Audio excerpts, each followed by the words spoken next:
Hello, I welcome you all in this presentation related with the subject weldability of metals, and we are talking about the weldability of the stainless steels.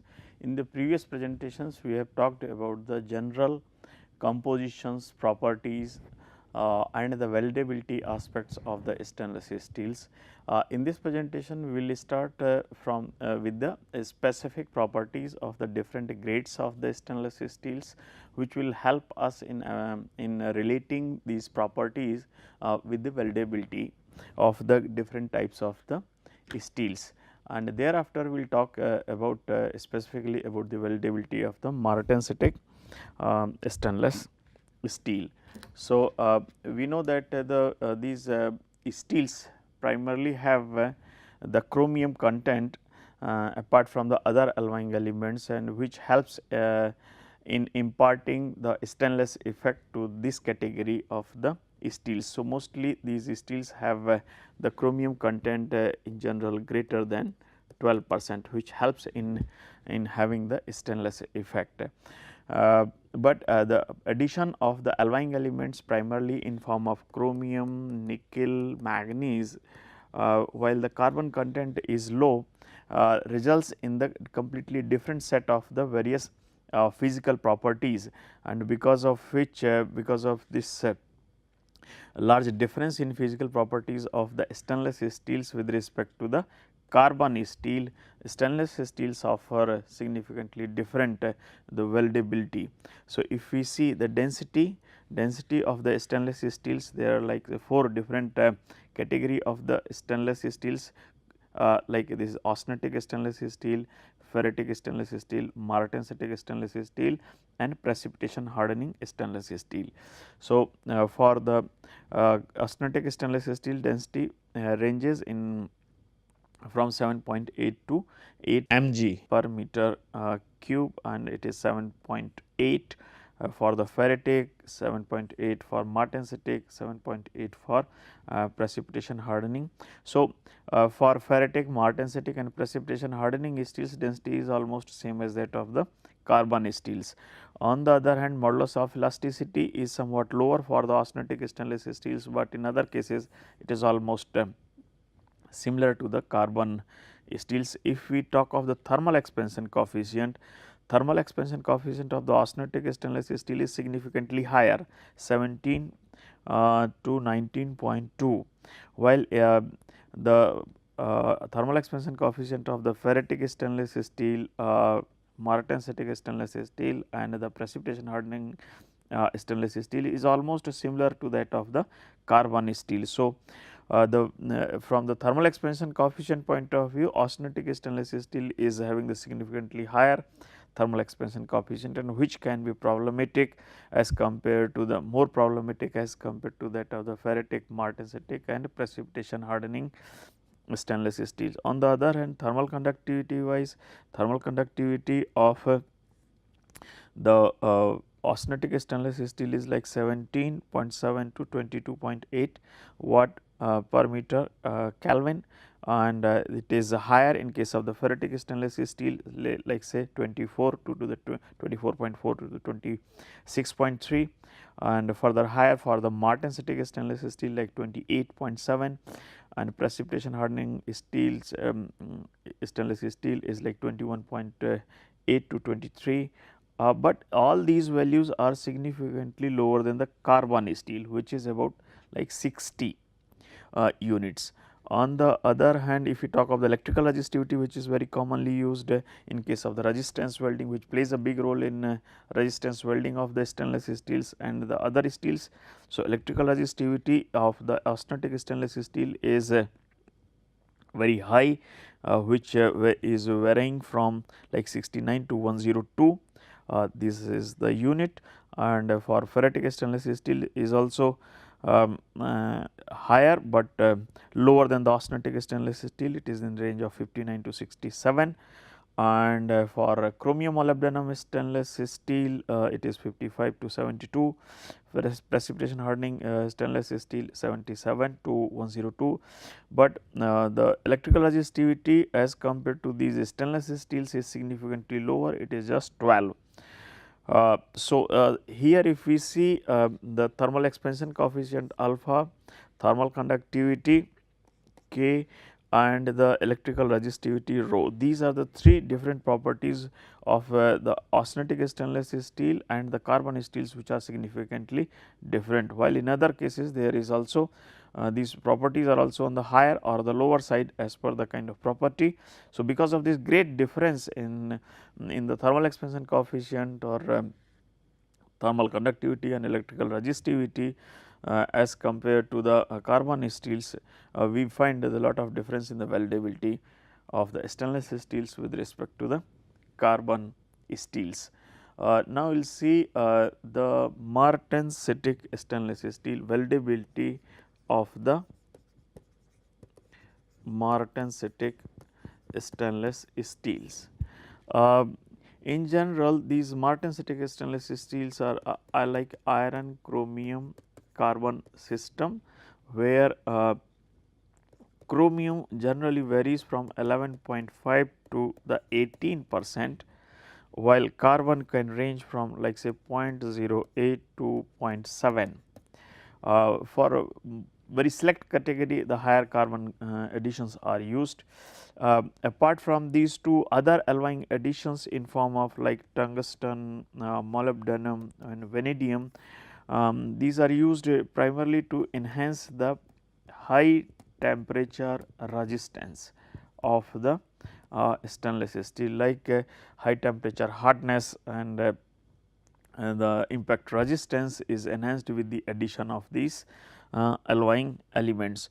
So, these alloying elements will certainly be affecting the carbon equivalent and so the hardenability of these steels, but since the iron, chromium, carbon system alloying addition is such that it shows the allotropic behavior, which means during the heating it forms the austenite, and as per the cooling conditions imposed it may form martensite or it may form ferrite.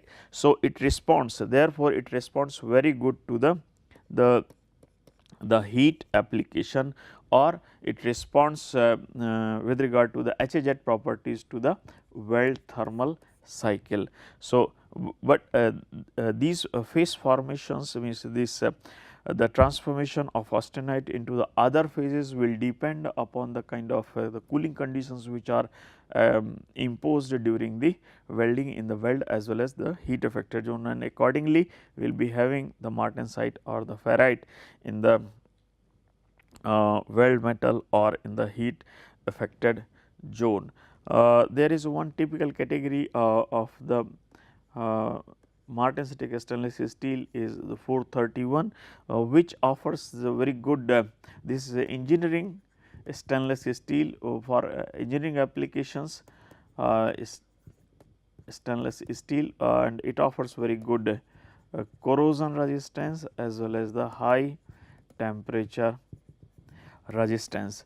Apart from this, most of the stainless steels are grouped in the two category. One is where the chromium is low, not like but chromium is low means like it is 11.5 to 13%, and the carbon is low carbon, and where carbon content is like 0.08 to 1.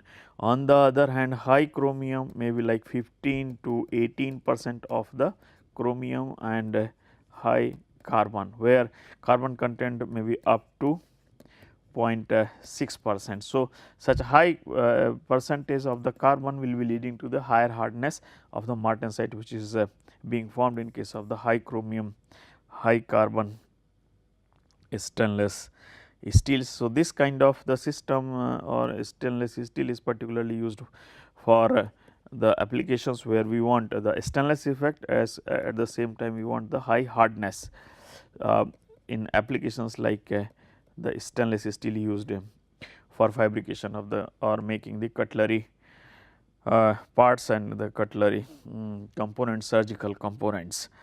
As far as the metallurgical aspects of the martensitic stainless steel is concerned, since it is having the chromium in the range of 11.5 to 18%.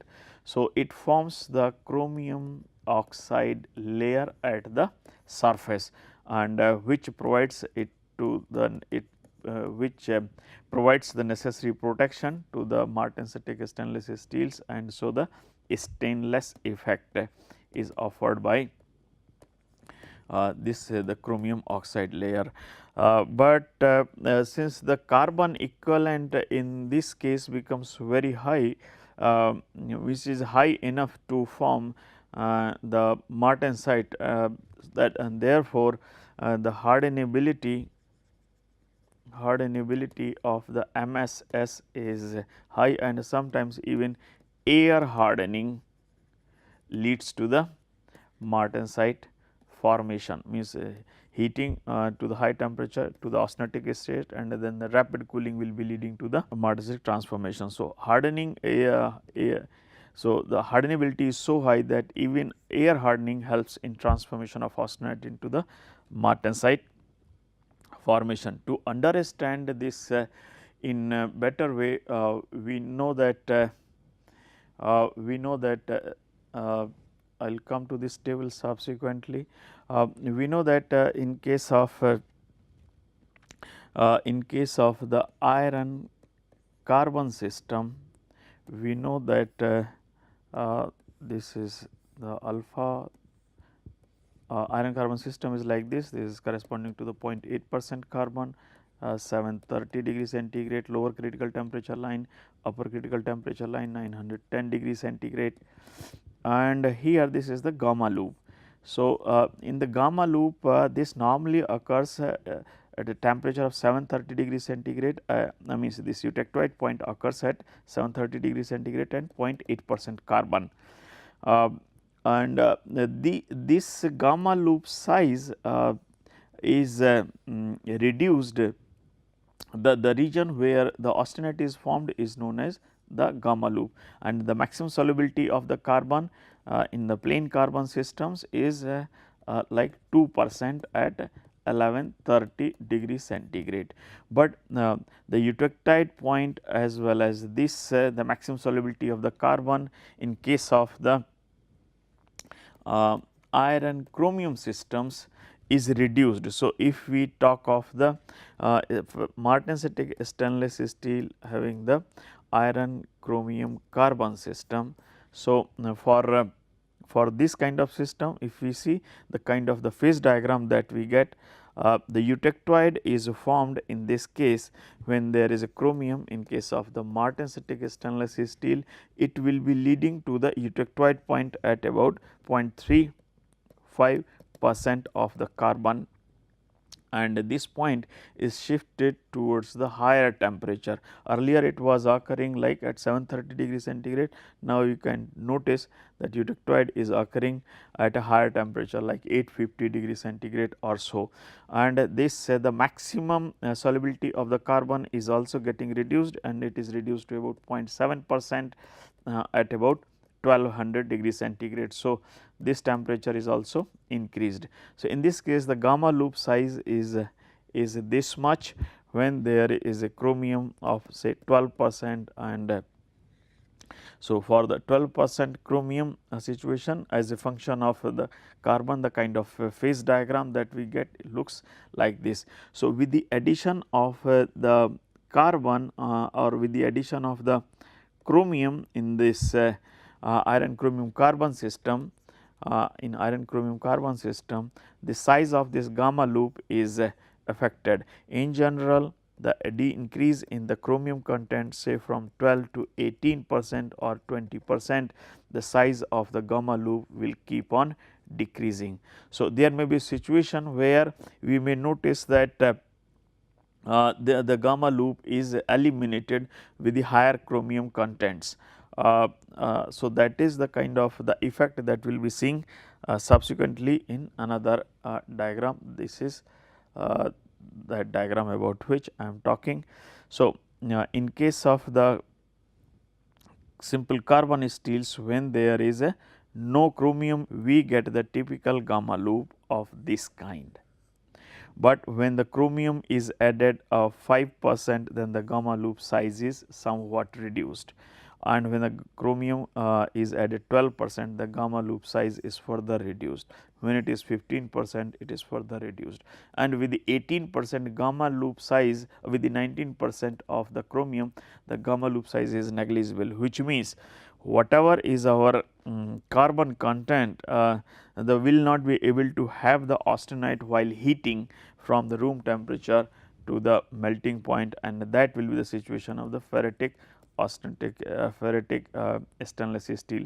So, hardening in that case, since there is no austenite formation during the heating from the room temperature to the high temperature, then there will not be any phase transformation. If it is ferritic at room temperature, it will remain ferritic up to the melting point, and on subsequent cooling again there will not be an allotropic behavior, but since in those cases where we have like 12% chromium like this gamma loop is being formed, then on the heating it will form the gamma, and then as per the cooling rate it may form martensite or it may form ferrite as per the cooling rate which is imposed. So, that is why the response of the martensite to the heat treatment or the Weld thermal cycle WTC is influenced by the chromium content present in the martensitic stainless steel. So, low chromium martensitic stainless steels will respond heavily, while high chromium martensitic stainless steels like the chromium 18% chromium and then 0.7% carbon, the response to the Weld thermal cycle will be reduced or eliminated, because in that case there will not be any formation of the austenite. So, now we will be talking about the kind of the reason for behind the this kind of the response of the martensitic stainless steel to the Weld thermal cycle. As I have said, the martensitic stainless steels having the chromium 11.5 to 18%, and the carbon also can vary from 0.08 to 0.6%, and this high concentration of the alloying elements leads to the higher carbon equivalent, and so the higher hardenability, which means that if we have the continuous cooling diagram which is showing the temperature in y axis and the time in x axis, then these lines of the CCT continuous cooling transformation diagram are found to be far away from this axis, and if the cooling is taking place from the temperature like 800 degree Fahrenheit, then there is a very lot of time available for start of the transformation into the other phases, and this also like martensite start and martensite finish temperatures are also high in case of the martensitic stainless steel. So, it takes very long to start the transformation of austenite into the other phases. So, even the air hardening facilitates in transforming the austenite into the martensite, while in other low carbon steels where the CCT diagram is very close to the this our axis, which indicates that critical cooling rate is very high, and the very high cooling rates need to be imposed for transformation of austenite into the martensite like this. So, this is what we will be seeing in case of this is the CCT diagram for the martensitic stainless steel, and what it shows that this is the kind of the homogeneous austenitic state due to the heating which has been obtained in case of the austenitic stainless steel, and when we give the constant temperature exposure, the austenite transforms into the first ferrite. Ferrite transformation will start, then ferrite transformation will finish. At the same time, it will also form some amount of the carbides, iron carbide or other carbides, of the other alloying elements like chromium carbide or vanadium carbide, molybdenum carbide as per the alloying elements present in the steel. Since this nose of the continuous cooling diagram is very far away, like the cooling transformation will start after the 100 seconds. So, that too when it is cooled at this temperature around 1300 degree Fahrenheit. So, the slow cooling in this case also leading to the formation leading to start the formation of the martensite at around like say 680 degree Fahrenheit. So, the martensitic start transformation temperature is also very high and finish temperature is also almost like say the 550 degree centigrade. So, the martensite start and martensite finish temperatures for MS martensitic stainless steels are high, and this is the reason, the main reason behind the air hardening possibilities for the martensitic stainless steel is the availability of the low critical cooling rates, low critical cooling rates applicable to the martensitic stainless steel. So, fast cooling as well as the slow cooling both will be leading to the formation of the martensite from the austenite, and this kind of transformation also takes place at a higher temperature. So, this is what we have to keep in mind while deciding the preheat temperature.